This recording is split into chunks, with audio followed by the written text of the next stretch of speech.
நான் ஒன்னே ஒண்ணுதான் கேக்குறேன், சாதாரண ஒரு மனிதன் அரசியலுக்கு வரக்கூடாதா? அதுல உங்களுக்கு என்னதான் பிரச்சனை? அரசியல்னா ஒரு கொள்கையை வச்சு கொள்கை ரீதியா மக்களுக்கு பணியாற்றுங்க, சேவை செய்யுங்க, மக்கள் விரும்பி உங்களுக்கு வாக்களிக்க போறாங்க. ஒரு சாதாரண ஒரு மனிதன் கட்சி துவங்குறான், உடனே என்னெல்லாம் அவதூறு பரப்ப முடியுமோ, என்னெல்லாம் வகையில அவரை வீழ்த்த முடியுமோ அந்த ஆயுதத்தை எல்லாம் எடுக்கிறீங்க. உங்களுடைய பணி என்ன? மக்கள் பணி. மக்களுக்கு நீங்க நல்லா செஞ்சீங்கன்னா உங்களுக்கு வாக்களிக்க போறாங்க, இவ்வளவுதான்.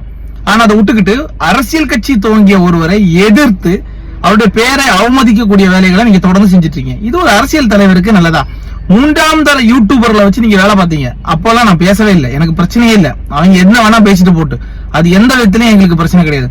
ஆனா ஒரு அமைச்சர் இன்னைக்கு விமர்சனம் பண்றாரு, அமைச்சர் வேலையை விட்டுட்டு வேற வேலை பாக்குறீங்க.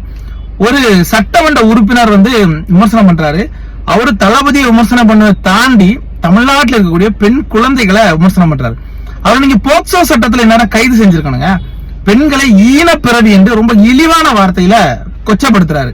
ஏன் ஒரு அப்பா ஸ்தானத்துல இருக்கக்கூடிய, ஒரு அண்ணன் ஸ்தானத்துல இருக்கக்கூடிய, சித்தப்பா மாமா அப்படின்னு பார்க்கக்கூடிய ஒரு நபரை அந்த பிள்ளைகள் ஒரு அன்பின் மிகுதியால தன்னோட வீட்டுல ஒருத்தர் அந்த பிள்ளைகள் பேசுறதெல்லாம் கேட்டிருக்கீங்களா இல்லையா? எங்க அண்ணன், எங்க மாமா, எங்க சித்தப்பா, எங்க அப்பா, அங்க பேசக்கூடிய பெற்றோர்கள்ட்ட பாத்தீங்கன்னா அவங்களும் அப்படிதான் பேசுறாங்க. வீட்டுல ஒருவரா தான் அவரை பாக்குறாங்க. அப்ப அதை கொச்சப்படுத்துற 8 மணி நேரம் ஒரு மனுஷன் கால் கிடக்க நின்னு பரிசு வழங்குறாரா? ஏன்னா நீங்க எல்லாம் ஒரு வெங்கல கிண்ணம் கூட கொடுத்த கிடையாது.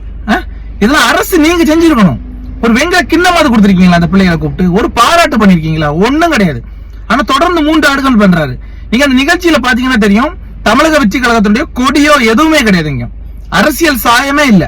ஏன் நினைச்சிருந்தா அதை அரசியல் சார்ந்து பண்ணிருக்கலாம், கொடியெல்லாம் வச்சு பிரம்மாண்டப்படுத்தி இருந்திருக்கலாம். அவரோட எண்ணம் அது கிடையாது.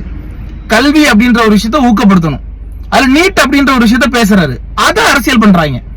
அவர் என்ன சொல்றாரு? அதுல நீட்டுனால 23 மாணவிகள் இறந்து போறாங்க. பிள்ளைகளா நீட்டுனால ஒரு உயிர் பெயரக்கூடாது. நீட் இல்லைனாலும் வேற வேற பல்வேறு படிப்புகள் இருக்கு. பெற்றோர்கள் அழுத்தம் கொடுக்குறாங்க, நீட்டு டாக்டர் ஆகணும். அழுத்தம் தாங்க முடியாம அந்த பிள்ளைகள் இழந்திருக்காங்க. இதுக்கு துரோகம் செய்திருக்கிறது என்னுடைய ஆளுங்கட்சி. நாங்க நீட்டை ஒழிப்போம், ரகசியத்தை கொண்டு வருவோம் அப்படின்னு. அப்ப அதை எதிர்த்து கேள்வி கேட்கறதுக்கு திராணி இல்ல, தெம்பு இல்ல. ஆனா கல்விக்காக பிள்ளைகளை கூட்டு கௌரவப்படுத்திய ஒரு மாமனிதரை அவமானப்படுத்துறீங்க. தொடர்ந்து இதை பண்ணிட்டு இருந்தீங்கன்னா நாங்க பார்த்துட்டு சும்மா இருக்க மாட்டோம். தமிழ்நாட்டு மக்கள் பெண்கள் கொதிச்சு எழுந்திருக்காங்க. வேல்முருகனை விரட்டி அடிக்கிறாங்க. இது ஒரு பாடம். இதுக்கு மேலும் தமிழக வெற்றி கழக தலைவர் எங்கள் தளபதியை யார் சீண்டினாலும் உங்களுக்கும் இதே பதிலீடு தான் நடக்கும்.